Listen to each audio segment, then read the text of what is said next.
So whenever I'm going to self tan, it is super important to exfoliate to make sure that you're getting all of the dead skin cells off your skin and that you can allow for a smooth and even self tan application. So this is the exfoliator I've been using. It is by Bondi. I'm obsessed with it. It is so good. It is just their original coffee scrub. It makes my skin feel so soft. Like, the hype is worth it with this product. And yeah, I just did this last night and then shaved. So my skin is all ready for my self tan. So my next step to an even tan is also using a little bit of lotion. I know everybody says not to use any lotion and don't moisturize at all before doing self tanning, but I still lotion up my body just a bit. I like to put a little bit of lotion just on my knees and my elbow area, and also near my wrists and hands with whatever lotion is left over, just because those areas are normally prone to being a little bit drier, and sometimes the tan can accumulate in those areas when they're a little bit more dry, just because it'll like really want to stick to the skin. So yeah, to avoid that, I just use a little bit of lotion and put it on my knees and elbows, and it never causes any issues for me. And this is the lotion that I'm going to be using today. It's just by Vaseline, and it is their Cocoa Radiant with cocoa butter. So this is my go-to self-tanner. It is the BondiSands in the shade Dark. Personally, I haven't really been into actually sun tanning in the sun just because it can be very damaging to your skin. So this is how I've been pretty much just getting a much more healthy glow and tan to my skin. This is also the application mitt that I got from BondiSands. I really recommend getting one of these. It makes the application process so easy and simple, and yeah. Okay, so let's do this thing. My hair is up and out of my face, as always. And yeah, I'm just gonna pump this stuff out and literally just start going in with it.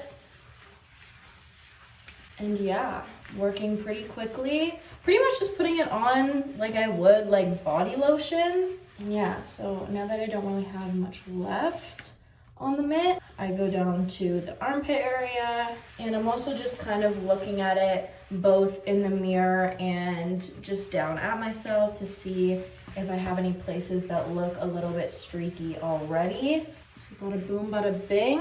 I also like how with this tan, I don't know if you guys can already tell, but you can definitely already see it as soon as it goes on the skin. So that's nice, because some tans, they literally go on pretty much like, not clear, but very light, that you almost can't really see like what you're doing or where you already have put tan and stuff. So that's another good thing about this BondiSands stuff.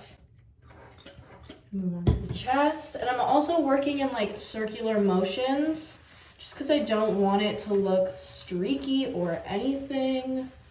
And I also work up my neck. I'm not gonna put any on my face because personally I just match my tan with my foundation and stuff. And yeah, personally I have put it on my skin before and I never have any issues, but I just don't really like to do it. I normally just put like extra bronzer or contour on just to make everything look seamless rather than actually putting the self tan on my face. But I do bring it all the way up my neck, and I make sure to also get the back of my neck. So the good thing is making sure that you're doing 2 pumps in like every place is that it also allows you to make sure that you're not using like extra like self tan in a certain place. So that is also good.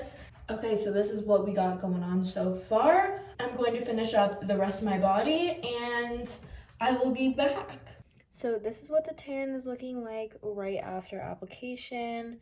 I just put on some pretty loose clothing, just this like little crop top and these loose pants. This is pretty much what the tan is looking like. You can see me in the mirror over there. It's pretty much what the tan is looking like. And now I'm pretty much just going to wait for this tan to develop. You can wait anywhere from 1 hour to 6. So I'll probably rinse this off when it's been about 3 hours, but I will keep you guys updated. But yeah, this is what it's looking like so far. The color is already so nice. And yeah, now it's just gonna develop and get darker, and then I'm gonna rinse it off. Okay, so update, it's been a few hours, about like 3 to 4. So I'm gonna wash off my tan now. Avoid my red elbows because I was laying on my bed, but I'm gonna go wash off my tan now. But yeah, this is what it's looking like. It's looking pretty dark.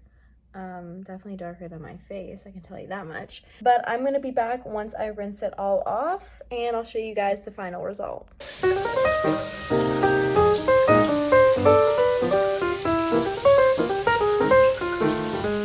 Okay, you guys, so I just finished off my tan and I'm gonna show you guys what it looks like. As you guys can already see, it's a very nice olive tone. It goes on super evenly and washes off really nicely as well. And yeah, I just feel like it looks like such a natural golden tan, so I'm obsessed. Okay, so this is what the rest of my body looks like. It's all pretty even. You can't see any streaks anywhere or anything. It is a very even color, even tone, and it goes on so easily. Like, you guys saw how I literally did it myself. So yeah, in the shower, I just pretty much rinsed it off and then used some of my body wash. Some self-tans do say just to rinse off, but personally, I don't really like the smell of self-tanner. I find it has like a very distinct scent. So I always use body wash when I rinse it off, and I don't find that it does anything weird to me or makes it come off differently. And then yeah, when I got out of the shower, I just moisturized as per usual, and this is the tan that I'm left with. So it's a pretty simple and easy routine, honestly. You just kind of have to set aside the day or whenever you're doing it to just let the color sit and develop on your skin. But other than that, it's a pretty quick process. So yeah, let me know your favorite self-tanners, if you guys use BondiSands or if you guys are into different ones. Lastly, of course, if you like this video, don't forget to give it a thumbs up, comment down below, and subscribe to my channel if you'd like to see more. And yeah, this is the finished self-tanning tutorial, and I will see you guys in my next video.